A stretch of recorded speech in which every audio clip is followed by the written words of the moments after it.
আচ্ছা চলো, তো আজকে তোমাদের আমি প্রবাবিলিটি ডেমো ক্লাস দেবো, একদম ছোট্ট একটা ক্লাস দেবো, বেসিক কনসেপ্টটুকু দেবো এবং কয়েকটা অঙ্ক করাবো, ঠিক আছে? আর তোমাদের এলপিপি মানে আরেক কয়েকটা ক্লাস হবে, ধরে নাও এই সপ্তাহের মধ্যে হয়ে যাবে। ঠিক আছে, তারপর আমরা নেক্সট সপ্তাহ থেকে এটা শুরু করে দেবো, ঠিক আছে?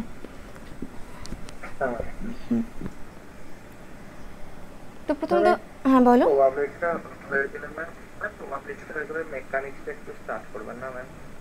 আচ্ছা ঠিক আছে। ঠিক আছে।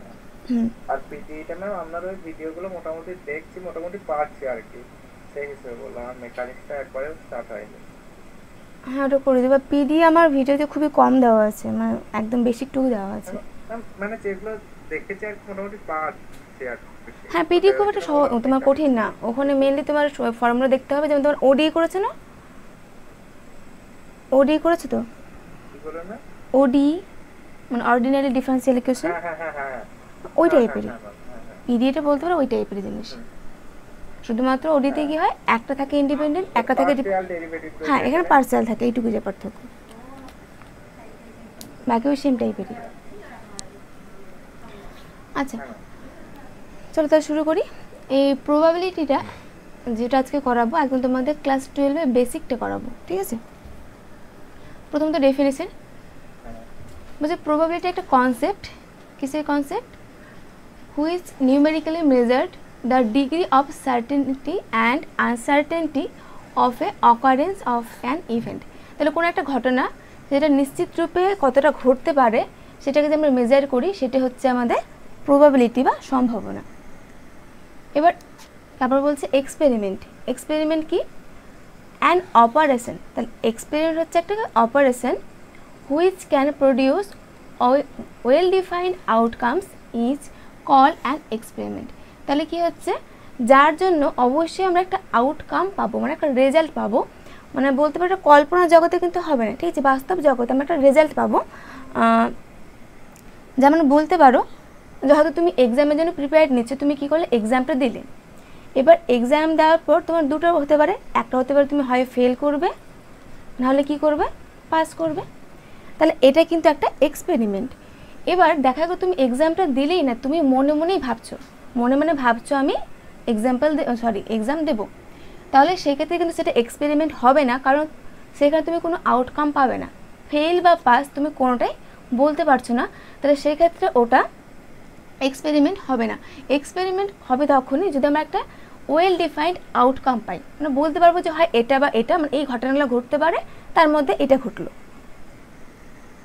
এরপর আসি আমরা র্যান্ডম এক্সপেরিমেন্ট। র্যান্ডম এক্সপেরিমেন্টটা কি বলছে, by random experiment we meant an experiment of whose all outcome are known. আমরা কি জানি যে কি কি আউটকাম আসতে পারে, but which one is going to be happen at a particular performance is unknown. তাহলে হবে, আমরা জানি যে এই সমস্ত ঘটনাগুলো ঘটতে পারে, কিন্তু পার্টিকুলারলি কোন ঘটনাটা ঘটবে সেটা আমরা বলতে পারবো না, সেটা হচ্ছে র্যান্ডম এক্সপেরিমেন্ট। যেমন ধরে নাও তুমি কি করলে, একটা কয়েনকে টস করলে, তাহলে কি হতে পারে, হয় হেড হবে নাহলে টেল হবে। তুমি জানো যে পসিবল আউটকামগুলো দুটো, একটা হেড এবং একটা টেল, কিন্তু এক্স্যাক্টলি কোনটা পড়বে সেটা আমরা জানি না। তাহলে এটা হচ্ছে আমাদের র্যান্ডম এক্সপেরিমেন্ট। যদি এরকম হয় কোনো একটা তুমি বস্তুকে ওপরের দিকে ছুঁড়ে দিলে, তাহলে কিন্তু একটাই ঘটনা ঘটবে যে বস্তুটা আবার কি নিচের দিকে ফিরে আসবে। তাহলে এটা কিন্তু আমাদের র্যান্ডম এক্সপেরিমেন্ট নয়, এটা এক্সপেরিমেন্ট হবে কিন্তু র্যান্ডম হবে না। র্যান্ডম হবে তখনই যখন আউটকামটা কী হবে, একের থেকে বেশি হবে, কিন্তু এক্স্যাক্টলি কোনটা হবে সেটা বলতে পারবো না। এরপর আসি sample space. The set of all possible outcome in a random experiment is called sample space. তাহলে তুমি একটা এক্সপেরিমেন্ট করলে ওখানে যা যা আউটকাম আসতে পারে, যেমন ধরো যদি তুমি কয়েন টসিং করো, তাহলে কি হতে পারে, হেড হতে পারে অথবা টেল হতে পারে। দুটোই হলো কি আমাদের, দুটোকে নিয়ে যা যা হতে পারে পুরোটাকে নিয়ে যে সেটটা পাবো, এই সেটটাই হচ্ছে আমাদের স্যাম্পল স্পেস। আর প্রত্যেকটা এলিমেন্ট স্যাম্পল স্পেসকে বলা হয় স্যাম্পল পয়েন্ট, মানে হেড এবং টেল দুজনে কি এক একটা হচ্ছে স্যাম্পল পয়েন্ট। এবার ইভেন্ট কি বলছে, বলছে any subset of a sample space is called event. তাহলে কোনো তুমি একটা কি করলে স্যাম্পল স্পেস নিলে, তার সাবসেট নিলে, সেটাকে বলছে ইভেন্ট। ধরে নাও তুমি কি করলে একটা লুডোর ছক্কা ফেললে, তাহলে কি কি হতে পারে তোমার আউটকামগুলো, সেক্ষেত্রে স্যাম্পল স্পেস হতে পারে তোমার 1 2 3 4 5 অ্যান্ড 6। তাহলে এটা হলো আমাদের স্যাম্পল স্পেস। এবার ইভেন্ট কখন বলবো, যদি এর একটা সাবসেট নেই। ধরুন আমি কি করলাম, E1 চুজ করলাম প্রত্যেকটা অড নাম্বারগুলোকে, তার মানে 1 3 5, এটা হচ্ছে আমার একটা ইভেন্ট। হয়তো তুমি E2 চুজ করলে এইভাবে প্রত্যেকটা ইভেন্ট আউটকামগুলোকে, তাহলে কি হবে 2 4 6, এটাও একটা আমাদের কি ইভেন্ট। এরপর বলছে mutually exclusive or disjoint event. তো মিউচুয়ালি এক্সক্লুসিভ নামটা শুনে বুঝতে না পারলেও এখানে দেখো ডিসজয়েন্ট ইভেন্ট, এটা নাম শুনে বুঝতে পারছো যে ইভেন্টটা কীরকম হবে, ডিসজয়েন্ট হবে। মানে যদি তুমি সেটের আকারে বলো তাহলে দুটো একসঙ্গে হতে পারে না, মানে এটা যদি এ হয় তাহলে এটা হবে বি, এই টাইপের। যদি তুমি কয়েনকে টস করো তাহলে কি হতে পারে, আমাদের হেড হবে অথবা টেল হবে, দুটো একসঙ্গে করে দিনও ঘুরতে পারবে না। তাহলে এই ক্ষেত্রে হেড এবং টেল দুটোই আমাদের মিউচুয়ালি এক্সক্লুসিভ ইভেন্ট অথবা ডিসজয়েন্ট ইভেন্ট। বা তুমি যদি কি করো, একটা লুডোর ছকাকে টস করো, তাহলে 1 থেকে 6 পর্যন্ত যে কোনো একটাই পড়বে, একসঙ্গে দুটো ইভেন্ট কিন্তু মানে দুটো পয়েন্ট পড়তে পারে না, সেই ক্ষেত্রে এটা হচ্ছে আমাদের মিউচুয়ালি এক্সক্লুসিভ অথবা ডিসজয়েন্ট ইভেন্ট। এরপর আসছে আমাদের এক্সহস্টিভ ইভেন্ট। এটা কি, অনেকগুলো ইভেন্ট তুমি নিয়ে নিয়েছো, বলছে ইভেন্ট দেখো E1 E2 বলছে subset of sample space S, S এর সাবসেট মানেই হচ্ছে আমাদের ইভেন্ট। আমরা এখন এখানে E1 E2 তুমি সবাইকে কি করেছো, ইভেন্ট হিসেবে নিয়ে নিয়েছো। তাহলে বলছে এই সমস্ত যে ইভেন্টগুলো নিয়েছো এরা কি হবে, মিউচুয়ালি এক্সক্লুসিভ তখনই হবে যদি প্রথমত তাদের ইন্টারসেকশন 5 হয়, তার মানে তারা কি হবে, ডিসজয়েন্ট হবে, এটা 1 নম্বর কন্ডিশন, এটাকে তুমি 1 নম্বর বলতে পারো। 2 নম্বর বলছে ওদের ইউনিয়ন নিলে তুমি পুরো সেটটাকেই পেয়ে যাবে। মানে ব্যাপারটা এরকম, হয়তো এটা একটা আচ্ছা হেড টেল দিয়ে বলি, একটা ইভেন্ট নিলাম আমি শুধুমাত্র E1 নিলাম শুধুমাত্র হেডটাকে, আর E2 নিলাম শুধুমাত্র টেলটাকে। তাহলে এক্ষেত্রে E1 এবং E2 দুজনই কিন্তু আমাদের মিউচুয়ালি এক্সক্লুসিভ বা ডিসজয়েন্ট ইভেন্ট। তাহলে এদের ইন্টারসেকশনটা কী হবে, 5 হবে, তখন 1 নম্বর কন্ডিশন হোল্ড করা গেল। আবার দেখছি আমরা যদি আমি কি করি, E1 এর সঙ্গে ইউনিয়ন নিয়ে নিই E2, তাহলে কী পেয়ে যাবো আমরা, হেড এবং টেল, তার মানে পুরো স্যাম্পল স্পেসটাই পেয়ে গেলাম। তাহলে এই ক্ষেত্রে আমাদের E1 এবং E2 হচ্ছে এক্সহস্টিভ ইভেন্ট। এটুকু বুঝতে পারলে? হ্যালো, এগুলো তোমাদের ক্লাস 12-এ তাই না?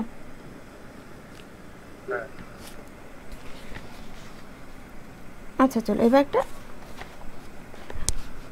এবার দেখি প্রবাবিলিটি যে সংজ্ঞাটা।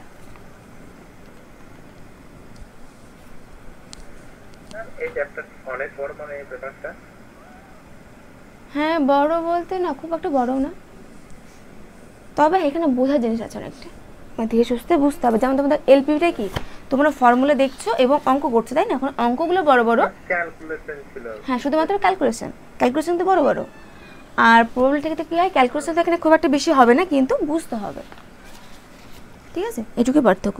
এখানে ধরতে পারে মোটামুটি ওই তোমার দিয়ে দেবো, তোমাদের হোয়াটসঅ্যাপ গ্রুপে দিয়ে দেবো।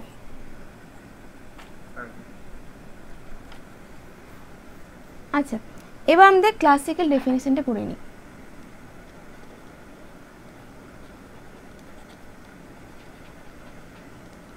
ক্লাসিক্যাল ডেফিনিশন অফ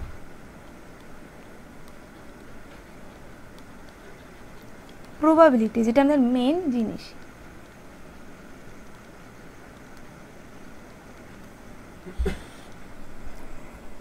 তাহলে প্রবাবিলিটি ক্লাসিকের ডেফিনেশন কি বলছে, দেখা গেল এ একটা ইভেন্ট, এটা একটা হচ্ছে আমাদের ইভেন্ট, আর এসটা হচ্ছে আমাদের sample space.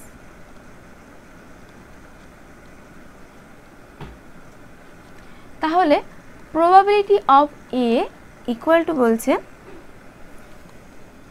Number of cases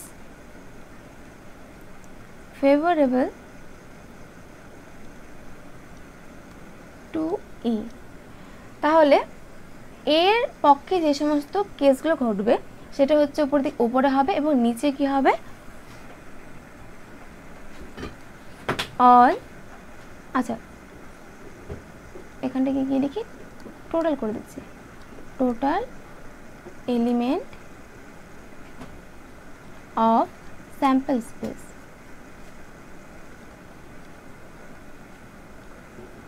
তাহলে তোমার পুরো স্যাম্পলে কতগুলো এলিমেন্ট আছে সেটা নিচে লিখবো এবং ওপরে তোমার ফেভারেবলে কত আছে, মানে তুমি যে জিনিসটা চাইছো সেটা কতগুলো আসছে সেটা ওপরের দিকে লিখবো।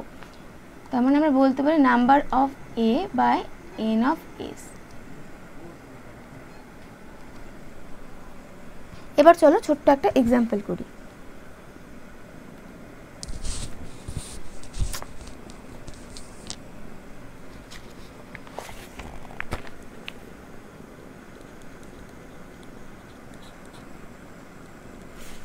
কি বলছে, এ কয়েন ইজ টসড, তুমি একটা কয়েনকে টসড করেছো, ফাইন্ড the probability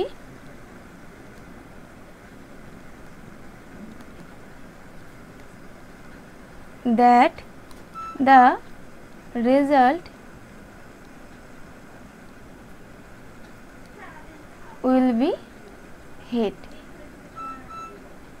তাহলে তুমি কি করলা, একটা কয়েনকে টস করলা, এবার খুঁজতে বলছে তোমার সেই প্রবাবিলিটি যাতে করে কি হবে, রেজাল্টটা কি হয়ে যাবে, হেড হয়ে যাবে। তো প্রথমত আমরা কি করব, আমাদের স্যাম্পল স্পেসটাকে লিখে নেব। এখানে এটা probability that the result will be head, মানে এটা হেডটা বার করতে হবে। হ্যাঁ, এখন তুমি কয়েনকে টস করলা, করার পর ওখানে তোমার হেড আসবে তার সম্ভাবনা কত সেটা তোমাকে বের করতে হবে, ঠিক আছে।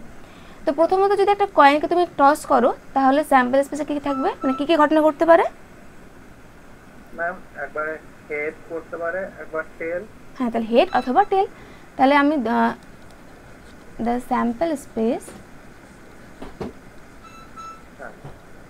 স্যাম্পল স্পেস যদি আমরা এস লিখি তাহলে এটা হতে পারে কি কি, হেড এবং টেল, তাই না, এই দুটো ঘটনা ঘটতে পারে।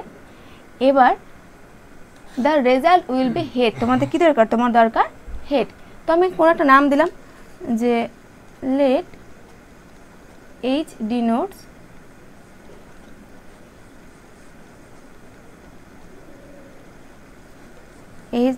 The event. আচ্ছা না ই করে দিই, কারণ এইচ আমাদের লিখেছি, আমি ই করে দিই। তাহলে E denote the event that the result is hit. তাহলে আমি কি করলাম, ই দিয়ে সে, এখানে ইটা কোনটা ধরলে, এই যে ই হচ্ছে সে ইভেন্টটা যাতে করে রেজাল্টটা কি হয়ে যাবে, হিট হয়ে যাবে। তার মানে বলতে পারো যে ইটা এরকম হবে, E equal to set of শুধুমাত্র এইচ, ঠিক আছে। আমি যেটাকে চেয়েছি আমার সেটাকে আমি কি করেছি, ই ইভেন্টটাকে ধরে নিয়েছি। তাহলে আমি বের করতে গিয়ে প্রবাবিলিটি অফ ই বের করতে হবে, মানে হেড করা সম্ভাবনা বের করতে হবে। তাহলে আমরা দেয়ারফর করব P of E, probability of E. তাহলে ই যে ইভেন্টটা তার সম্ভাবনা আমরা বের করব। ফর্মুলা কি ছিল, উপরে সে থাকবে নাম্বার অফ ই, মানে ই ইভেন্টে কতগুলো ঘটনা ঘটেছে, বাই নিচে স্যাম্পল স্পেসে কতটা আছে। তাহলে দেখো হেড পড়েছে, একবারই পড়তে পারে, তাই না, মানে ইভেন্ট এবং ই এর মধ্যে আমাদের একটা মাত্র পয়েন্ট আছে, তাহলে উপরে হবে 1, আর স্যাম্পলে আমাদের টোটাল 2টো পয়েন্ট আছে, তাহলে নিচে হবে 2, ঠিক আছে। এবার দেখা গেল একটা কয়েনের জায়গায় আমরা 3টা কয়েন টস করছি। বলো। এটা যে একটা ই ইকুয়াল টু এইচ ধরে নিলেন, তো এন ইকুয়াল টু 1 বেরিয়ে গেল, তো গেট করার সঙ্গে ওটা তো আর একবার করলে তো আবার অন্য কিছু করতে পারতো। তো না না, এখানে দেখো এ কয়েন টস করবে, একবারই টস করতে হবে। যদি বলতো যে অনেকবার, তখন তোমার উল্লেখ করে দেবে যে এতবার টস করতে হবে। আচ্ছা আচ্ছা, ঠিক আছে, আচ্ছা পরেরটা করছি। এটা তো হ্যাঁ ঠিক আছে, পরেরটা দেখো তাহলে বুঝতে পারবে। বলছে এ coin is টসড successively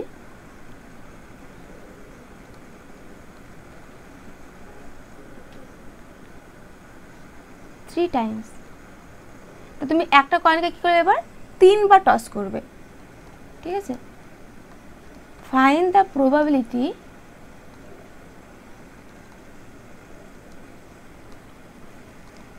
of getting exactly 1 head or 2 head। তাহলে তোমাকে কি করতে হবে, এবার বলেছে একটা কয়েনকে তুমি কবার টস করবে, 3 টাইম টস করবে। ঠিক আছে, যখন তুমি একটা কয়েনকে তুমি 3 বার টস করছো, তাহলে কি কি হতে পারে, তাহলে সলিউশন এখানে দেখো স্যাম্পল স্পেস এসটা কি হতে পারে, একটা কয়েনকে তুমি 3 বার টস করছো, হতে পারে 3বারই কি বললো তোমার হেড পড়লো, বা 2বার হেড পড়লো, 1বার টেল পড়লো, তাই কি না। এখানে দেখো সাকসেসিভলি তুমি 3 বার টস করেছো, হতে পারে তুমি 3 বার টস করো, 3 বার হেড পড়লো, বাকি হতে পারে প্রথম 2বার হেড, থার্ড বারে টেল, বা এরকম হতে পারে যে প্রথমে হেড তারপর টেল আবার কি পড়লো, হেড পড়লো, বা হতে পারে প্রথমে টেল পড়লো তারপরে হেড তারপরে আবার হেড। ঠিক আছে, আবার একইভাবে কি হতে পারে যে প্রথমেও টেল, সেকেন্ডেও টেল, তারপরে হেড পড়লো, অথবা প্রথমে টেল তারপরে হেড তারপরে আবার টেল পড়লো, অথবা প্রথমে হেড তারপরে টেল তারপরে টেল পড়লো, বাকি হতে পারে 3টাই টেল পড়তে পারে। বুঝতে পারলে?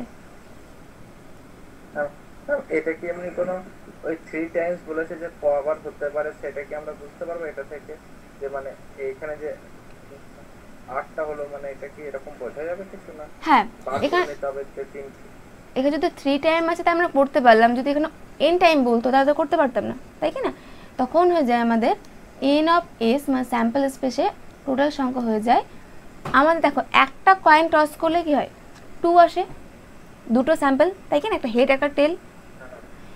এবার তাহলে 2 টু দি পাওয়ার, যদি তুমি n বার টস করো তাহলে 2 টু দি পাওয়ার n হয়ে যাবে।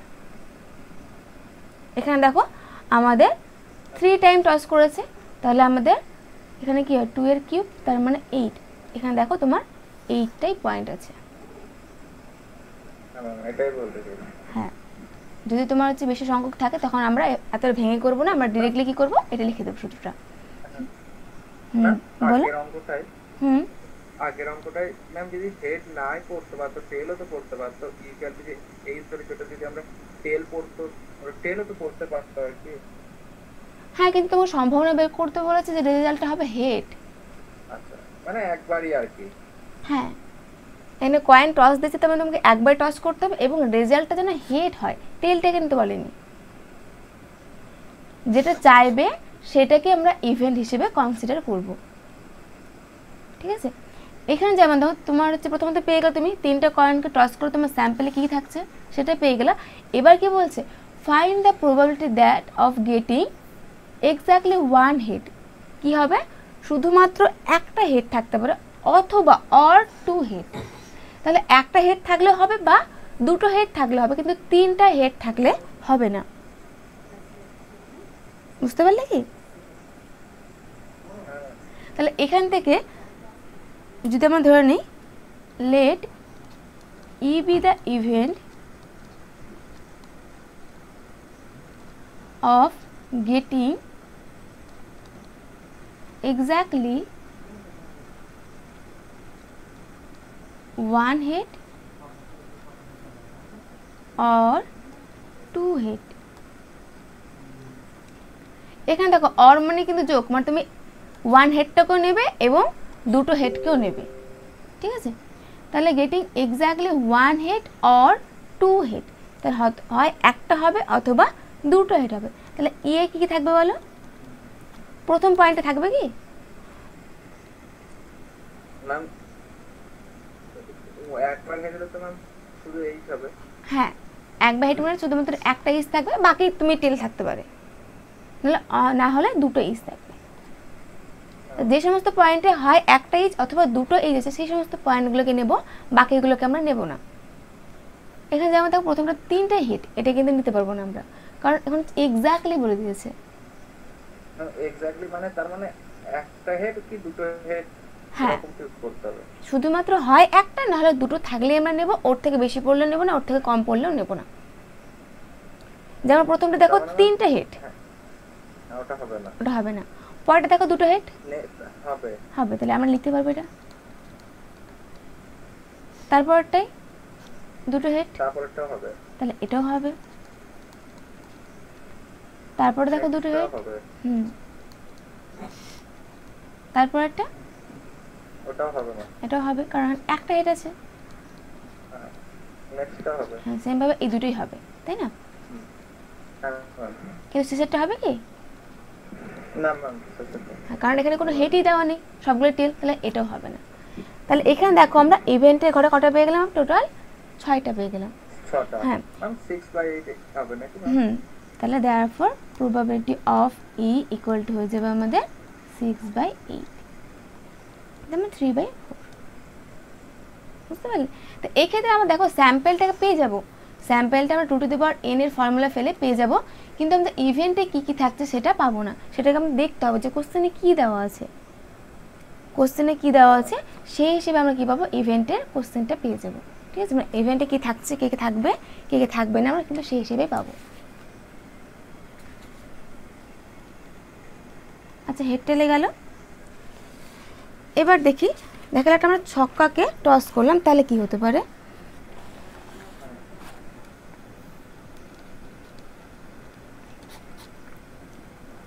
বলছে a die is thrown,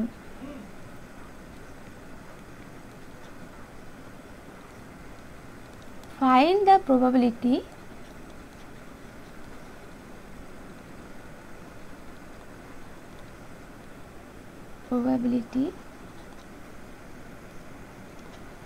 that the result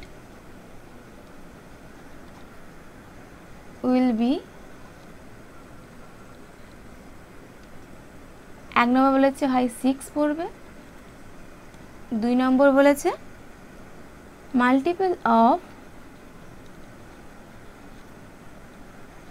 2 and 3 নম্বর বলেছে 7। ঠিক আছে, তাহলে 3টা কোশ্চেন দেওয়া হচ্ছে, বলছে একটা তুমি ডাইকে থ্রো করলে তাহলে কি কি হবে, 3টা তোমাকে রেজাল্ট বের করতে হবে। প্রথমত 6 পড়ার প্রবাবিলিটি, দ্বিতীয়ত বের করতে হবে মাল্টিপল অফ 2 এবং তৃতীয়ত বের করতে হবে 7 পড়ার প্রবাবিলিটি। তো প্রথমত আমরা দেখি আমাদের স্যাম্পল স্পেসে কে কে আছে। যেহেতু একটা ডাইকে তুমি থ্রো করছো তাহলে এস কে কি হবে, এস হবে 1, ডাই মানে লুডো ছক্কা, তাহলে 7 তো এখানে কি করে হবে? হ্যাঁ, তাহলে 0 হয়ে যাবে, এখানে ইভেন্টের ঘটে 0 থাকবে। ও আচ্ছা আচ্ছা, তাই না, ওটাকে বলা হয় নাল ইভেন্ট। যেমন পড়তে না নাল সেট, অনেকটা এই টাইপের নাল সেট বলতে পারো এখানটায়। হ্যাঁ হ্যাঁ হ্যাঁ, তাহলে এস কে হতে পারে 1 2 3 1 2 4 5 6 অবধি হতে পারে। এবার আমি এই নাম্বারটা করে নিচ্ছি, late E1 be the event of getting 6। তাহলে একটা কথা বল, এটার ক্ষেত্রে কি এমনি 2 টু দি পাওয়ার 6 বা এরকম? হ্যাঁ, এখানেও সেম। এখানে তোমার দেখো এক স্যাম্পলে তোমার হচ্ছে প্রথম ধরে তুমি যদি একটা ডাইকে থ্রো করো তাহলে সেক্ষেত্রে কি হয়, স্যাম্পল তোমার হচ্ছে 6, তাই কি না? যদি তুমি মাল্টিপল বাই থ্রো করো তাহলে এখানে 6n হয়ে যাবে, বুঝতে পারলে? যদি তুমি দুটো ডাইকে থ্রো করো তাহলে 6 এর স্কোয়ার তোমার 36 হয়ে যাবে, ঠিক আছে? আর মাল্টিপল মানে ম্যাম ওই অনেকবার, হ্যাঁ হতে পারে তুমি দুটো ডাইকে একসঙ্গে ফেলছো, যেমন তোমাদের ওই দাবা খেলেন, পাশা খেলা করে না, দুটো ডাইকে একসঙ্গে ফেলে, তো ওটাও করতে পারো। বাকি করলে যে প্রথমে একটা ডাই, একই ডাই একবার ফেললা তারপর তুলে নিয়ে আবার ফেললা, ওটা হতে পারে, ঠিক আছে? তো যাই করো না করো তখন 6 টু দি পাওয়ার, এখানে 6 অফ কি হবে? হ্যাঁ তখন 6 টু দি পাওয়ার n হয়ে যাবে। হ্যাঁ এখানে একবার তাহলে 6 টু দি পাওয়ার 1, তার মানে 6 থাকছে, ঠিক আছে? কিছু দেওয়া নেই মানে একবার, যদি একের বেশি হয় তাহলে বলে দেবে যে 3 বার 4 বার বলে দেবে ওরা, ঠিক আছে? আচ্ছা তাহলে এই ক্ষেত্রে কি বলছে, u1 with the event of getting 6, তাহলে আমাদের 6 পাওয়ার সম্ভাবনা, তাহলে u1 এ কি থাকবে, শুধুমাত্র 6 থাকবে, হ্যাঁ একটা থাকবে। therefore p of u1 কি হয়ে যাবে আমাদের 1/6।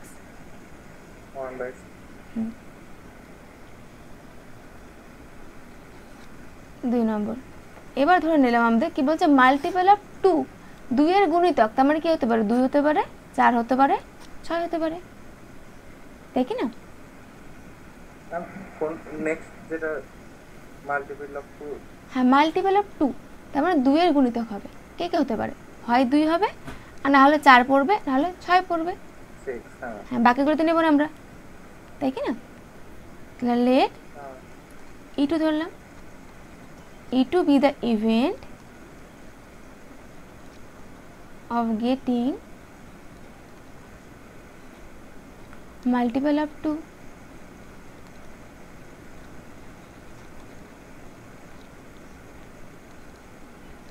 তাহলে কি কি হবে আমাদের, e2 তে থাকবে 2 4 6, therefore probability of e2 equal to হয়ে যাবে আমাদের 3/6, তার মানে হাফ।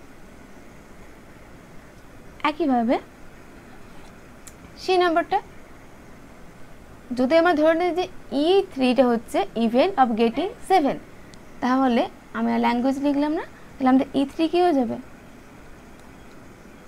5, তাই কি না? কারণ আমরা 7 পাবোই না, যদি কোনো ডাইকে আমরা থ্রো করি তাহলে আমরা কি কোনো ইভেন্ট পাচ্ছি না, তাহলে সেক্ষেত্রে e3 হয়ে যাচ্ছে আমাদের 5, তাহলে therefore probability of e3 কি হয়ে যাবে আমাদের n of 5 by n of s, তো n of 5 মানে কি, 5 এর মধ্যে কটা এলিমেন্ট আছে, 0, তাহলে 0 বাই সামথিং মানে 0, হ্যাঁ ঠিক আছে? হ্যাঁ আচ্ছা এবার দেখি যদি দুটো ডাই থ্রো করি তাহলে কিরকম হবে। 2 dice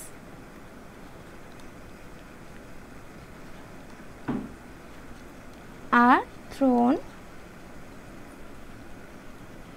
at a time, তুমি কি করলে একসঙ্গে দুটো ডাইসকে থ্রো করছো, তাহলে write down it's sample space, তাহলে প্রথমত তোমাকে কি করতে বলেছে, স্যাম্পলটাকে লিখতে বলেছে যে স্যাম্পলে কারা কারা থাকবে, তারপরে বলেছে অলসো ফাইন্ড দ্য প্রবাবিলিটি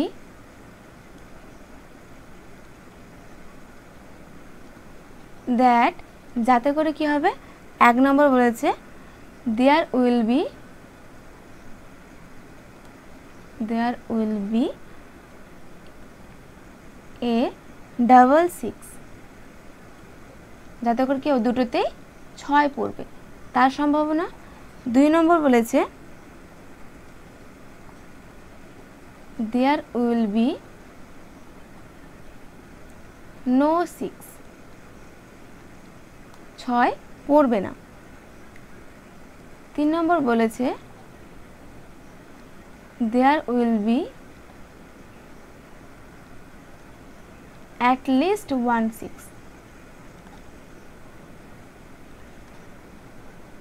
1 6 তাহলে তিনটা অঙ্ক এখানে দিয়ে দিয়েছে। তো আমরা এক এক করে এগোই। প্রথমত আমাদের কি বলেছে এখানে, দুটো ডাইসকে তুমি থ্রো করলে, তাহলে প্রথমত আমাদের কি করতে হবে, স্যাম্পল স্পেসটাকে লিখতে হবে। তাহলে স্যাম্পল স্পেসটা আমরা কি করে লিখব, এই two dice are thrown at a time, মানে একবারই ম্যাম, একবারে থ্রো করেছে। তুমি দুটো ডাইসকে নিয়ে তুমি একবারই ফেলে দিয়েছো। একসাথে দুটো ডাইসকে একবারে থ্রো করেছে, একবারই। একসাথে আর কি ম্যাম, যেটা পাসা বললেন ওটা? হ্যাঁ, ওই টাইপের আর কি। আচ্ছা, দুটোকে একসঙ্গে ফেলেছে। তাহলে আমাদের প্রথমত এখানে আগে দেখি আমাদের স্যাম্পলের মধ্যে কতগুলো পয়েন্ট থাকবে।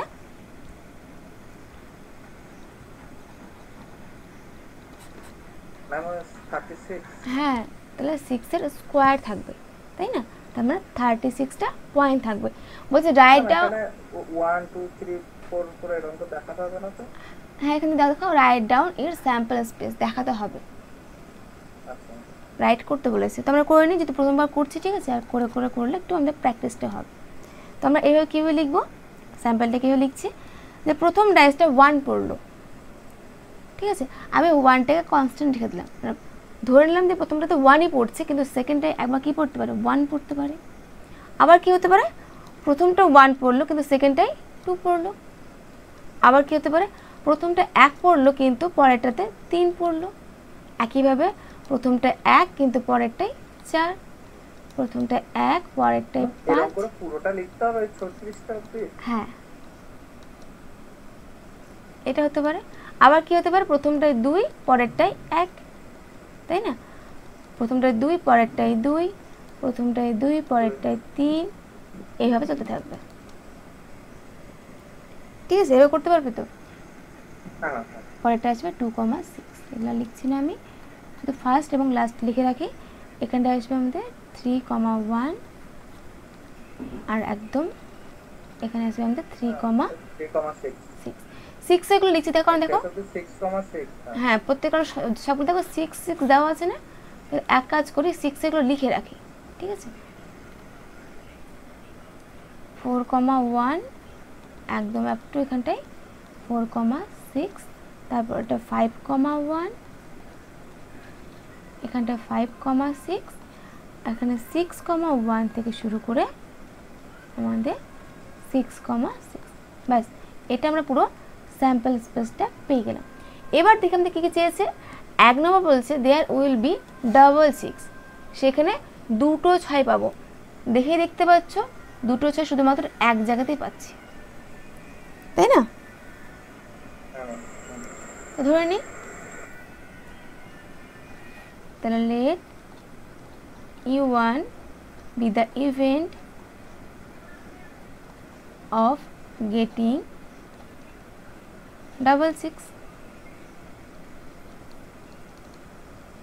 তাহলে আমরা কি পেয়ে যাবো, U1 ইকুয়াল টু শুধুমাত্র পেয়ে যাচ্ছি আমরা 6,6। তাহলে probability of U1 equal to কি হয়ে যাবে, 1/36। ব্যাস। পরেরটা কি বলেছে, দেয়ার উইল বি নো 6, যেন কোনো 6 না থাকে। তাহলে 6 বাদ দিয়ে করব। এবার দেখো 6 কোন জায়গায় আছে, 6 আছে প্রথমত এই লাস্ট যে আমাদের কলামটা এখানটা আছে না, আর দেখো লাস্ট রো, তাই না?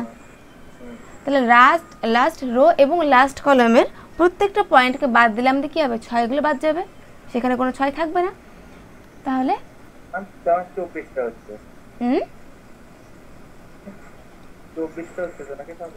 দেখছি, আচ্ছা আমি E2 আর লিখছি না, একদম n অফ E2 করে দিচ্ছি।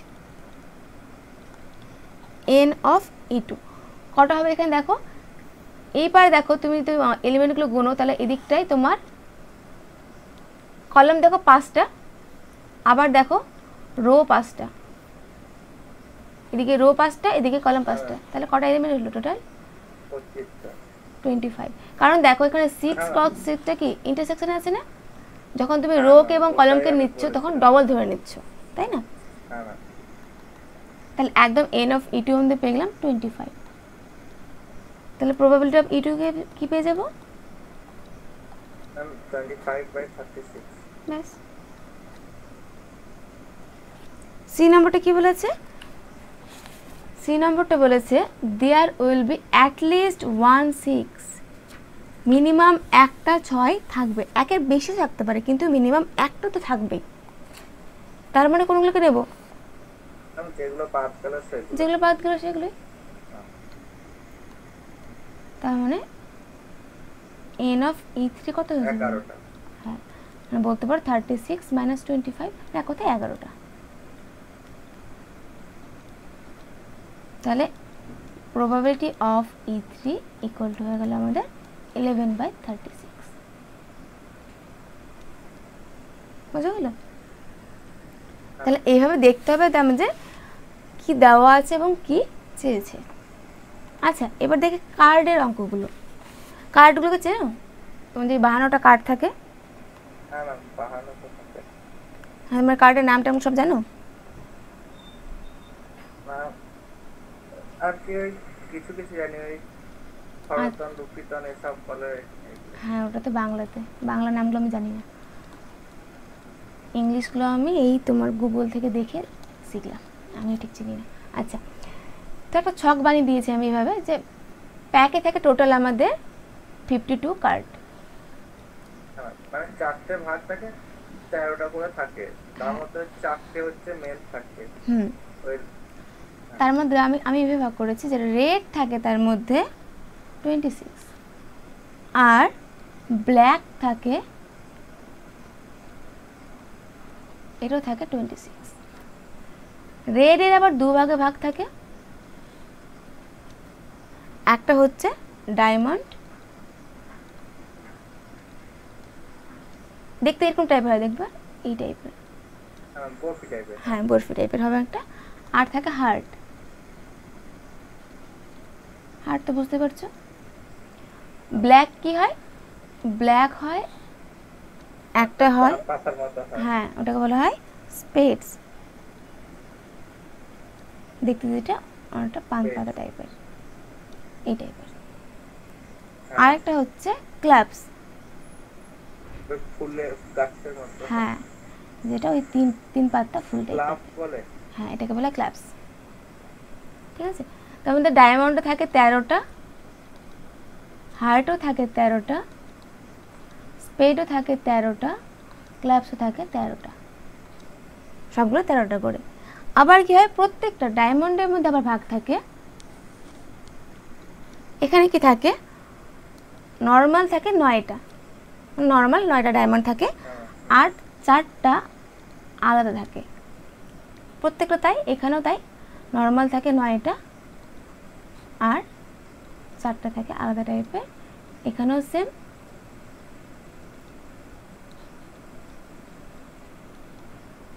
এখানেও তাই।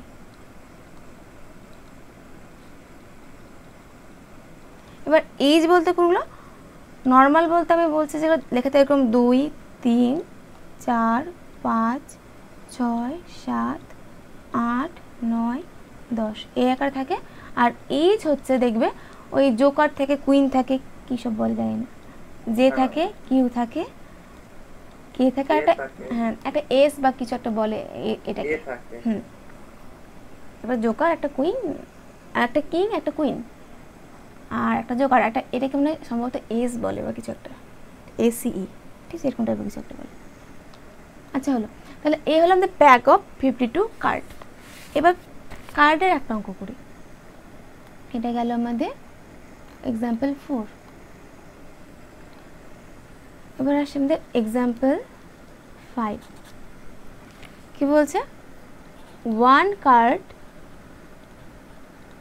is drawn from a pack of 52 cards। তাহলে কি করে তুমি একটা কার্ডকে টানছো, বলছে find the probability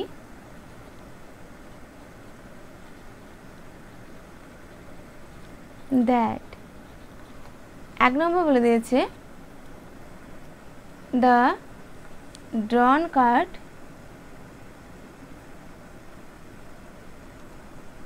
is red, তাহলে কার্ডটা হবে প্রথমত লাল অ্যান্ড কিং হবে তার সঙ্গে। 2 নম্বর বলেছে দ্য ড্রন কার্ড ইজ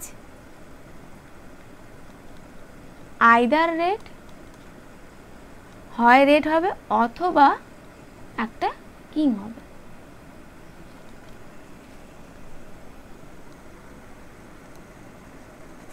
তো প্রথমত আমরা স্যাম্পল স্পেস বের করি। দেখো যেহেতু আমাদের one card is drawn from a pack of 52 cards, মানে পার করা হলো নাকি ম্যাম? হ্যাঁ, মানে তোমার যে প্যাকেটটা থেকে তুমি একটা কার্ড বের করেছো, এবার তুমি যে কার্ডটা বের করলে 1 নম্বর বলছে সেই কার্ডটা লাল হবে এবং সেটা রাজা হবে, ঠিক আছে। আর 2 নম্বর বলছে দেখো লাল মানে কি, লাল হতে পারে, ডায়মন্ড হতে পারে অথবা হার্ট হতে পারে, তাই কি না, তার মধ্যে রাজা। এবার ডায়মন্ডে একটা থাকে কিং, হার্টেও একটা কিং থাকে, তাই কি না। তার মানে তোমার ওটা একবারই আর কি হবে। হ্যাঁ, এখন তোমার ফেভারিট বেসিসে কটা পেয়ে গেলে, তুমি 2টো পেয়ে গেলে। 1 নম্বর যে শর্ত সেই অনুযায়ী তুমি তোমার ইভেন্ট পেয়ে গেলে 2টো। লাল হবে প্রথমত এবং অ্যান্ড দেওয়া আছে, তার মানে এবং লালও হবে এবং তার সঙ্গে রাজাও হবে। তো লাল 2 রকম হতে পারে, হয় ডায়মন্ড নাহলে হার্ট। এবার ডায়মন্ডের জন্য তুমি একটাই রাজা পাবে, হার্টের জন্য একটাই রাজা পাবে, মানে টোটাল তুমি পাচ্ছ 2টো রাজা, ঠিক আছে। আর এখানে আমাদের এন অফ এস কত, স্যাম্পল স্পেসের টোটাল কতগুলো পয়েন্ট, 52 আছে। এবার যদি ইউ1টা আমাদের কি হয়, স্যাম্পল হয়, প্রথমটা যে কার্ডটা রেড হবে এবং তার সঙ্গে কিং হবে, তাহলে এন অফ ইউ1 কত পেয়ে গেলাম আমরা, 2। এন অফ ইউ1 পেয়ে গেলাম আমরা 2। ব্যাস, এইটুকু বের করা অবধি কঠিন। দেখবে স্যাম্পলটা তুমি বের করতে পারবে, তোমার যে ইভেন্টটাকে, মেন ইভেন্টটাকে বুঝতে হবে কী চেয়েছে এবং ইভেন্টের মধ্যে কতগুলো পয়েন্ট আছে, এই জায়গাটাই মেন। যদি এই জায়গাটা ধরতে পারো তাহলে বাকিটা হয়ে গেল। তাহলে পি অফ ইউ1 তো পেয়ে যাবে কত, 2/52, তাই না, 1/26, তাই তো। ব্যাস, হ্যাঁ পরেরটা চেষ্টা করো।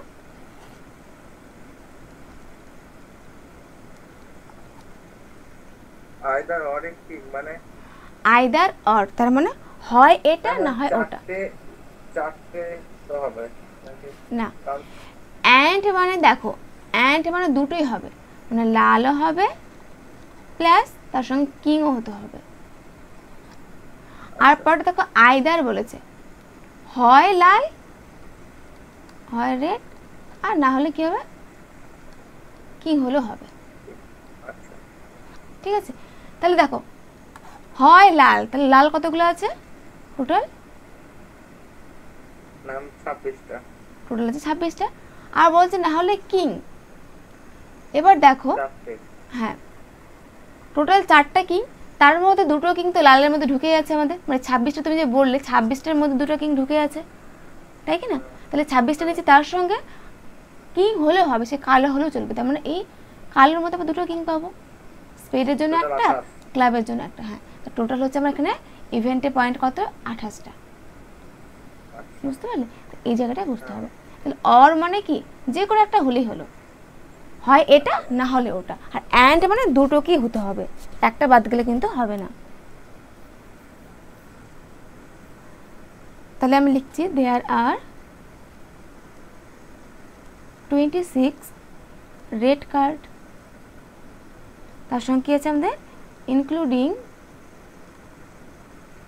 2টো আমাদের কি আছে, রেড কিং আছে, তাই না।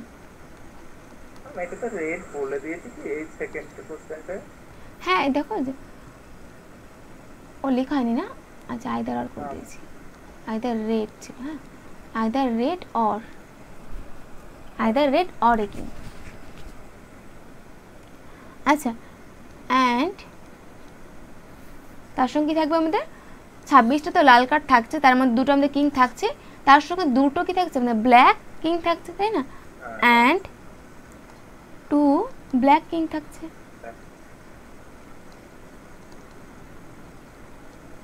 তাহলে এখান থেকে আমরা পেয়ে যাচ্ছি, তাহলে নাম্বার অফ E2 তে কতগুলো থাকছে আমাদের, টোটাল 26, তার সঙ্গে দুটো ব্ল্যাক কিং, তার মানে 26 প্লাস 2, তার মানে 28।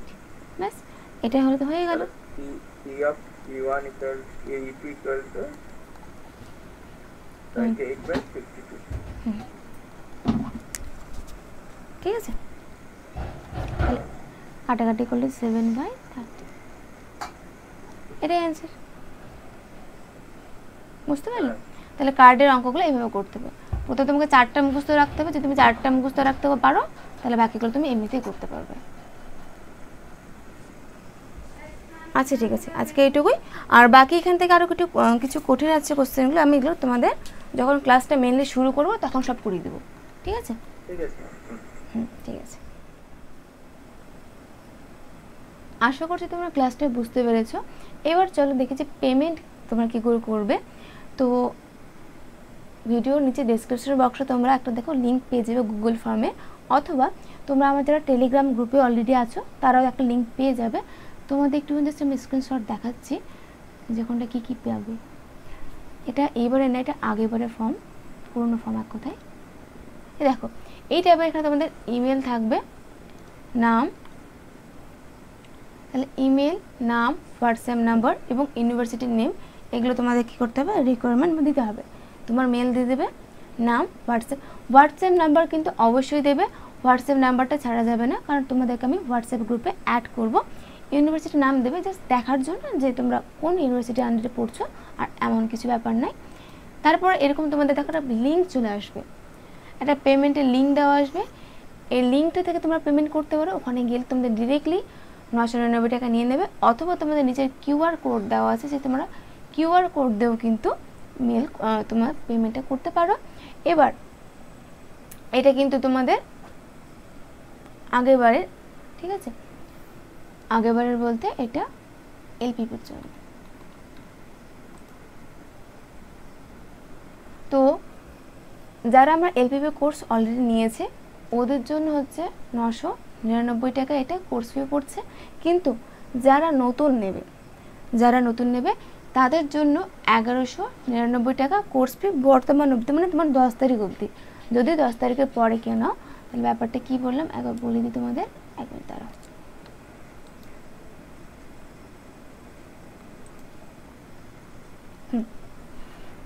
যদি তোমরা হচ্ছে কি on or before 11th September,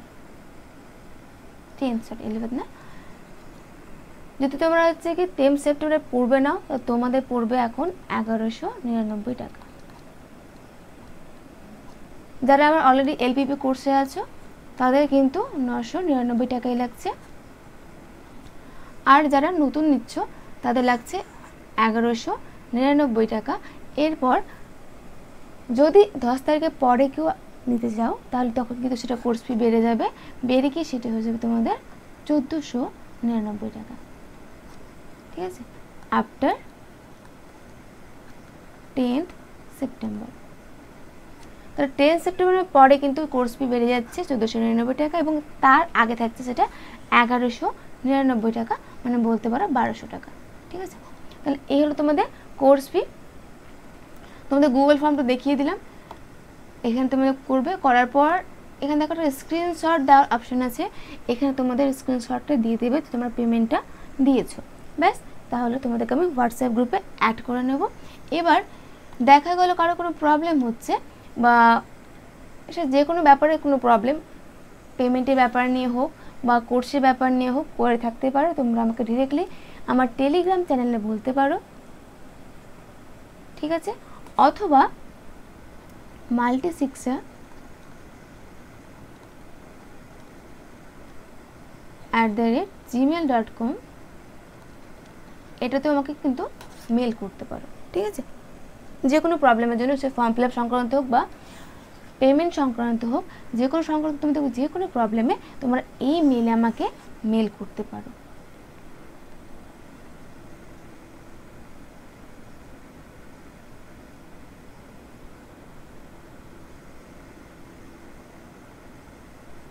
আর আমাদের যেটা ক্লাস সেটা কিন্তু আমরা নেক্সট উইক থেকেই শুরু করে দিচ্ছি। ঠিক আছে। নেক্সট উইক মানে তোমাদের হচ্ছে 10 তারিখ অবধি বললাম পেমেন্ট নেব।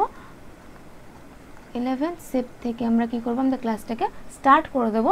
এবং কোর্সের ডিউরেশন, তোমাদের মেন কথা বলা হয়নি, কোর্স ডিউরেশন হচ্ছে তোমাদের 15 দিন। আচ্ছা দিন না, ঠিক আছে। আমি টার্গেট রেখেছি তোমাদের 15 দিনের মধ্যে কমপ্লিট করে দেবো। 15 দিন মানে এই না যে তোমাদের এই 15 দিন, 15 দিন মানে হচ্ছে আমি ডে হিসেবে আমি কি করব, উইকলি 3 ডেজ ক্লাস নেব, ঠিক আছে। তাহলে আমি উইকলি কী করবো, 3টে ক্লাস নেব, সেই হিসেবে তোমাদের 15 দিন মানে তোমাদের প্রায় ধরেন ওই 1.5 মাস মতো পড়ছে আর কি। যেটা তোমাদের অফলাইনে করতে গেলে 2 মাসে বেশি লাগবে, কারণ তোমাদের অফলাইনে 2 ডে করে ক্লাস হয়, তাই না। তো 2 ডে করতে গেলে তোমাদের অফলাইনে প্রায় এটা 2 মাস সময় লাগবে, সেখানটায় আমাদের 2 মাসের বেশিও লাগতে পারে। সেখানে আমি তোমাদের 15 দিনের মধ্যে করে দিচ্ছি, মানে প্রায় 1.5 মাসের মধ্যে। এবং আরেকটা ব্যাপার, ভিডিওগুলো কিন্তু লাইফ টাইম অ্যাভেলেবেল থাকবে, ঠিক আছে। যেগুলো তোমরা ভিডিও পেয়ে যাবে, সেগুলো ভিডিওগুলো হচ্ছে তোমাদের লাইফ টাইম অ্যাভেলেবেল থাকবে আমার ইউটিউব চ্যানেলে। তোমাদের প্রত্যেকটা ভিডিওর লিঙ্ক কিন্তু তোমরা সেই হোয়াটসঅ্যাপ গ্রুপে পেয়ে যাবে। তো আশা করছি তোমরা পুরো ব্যাপারটা বুঝতে পেরেছো, পুরো প্রসেসটা। তো যারা নিতে চাও তারা দেরি না করে খুব তাড়াতাড়ি কিন্তু এনরোল করে নাও।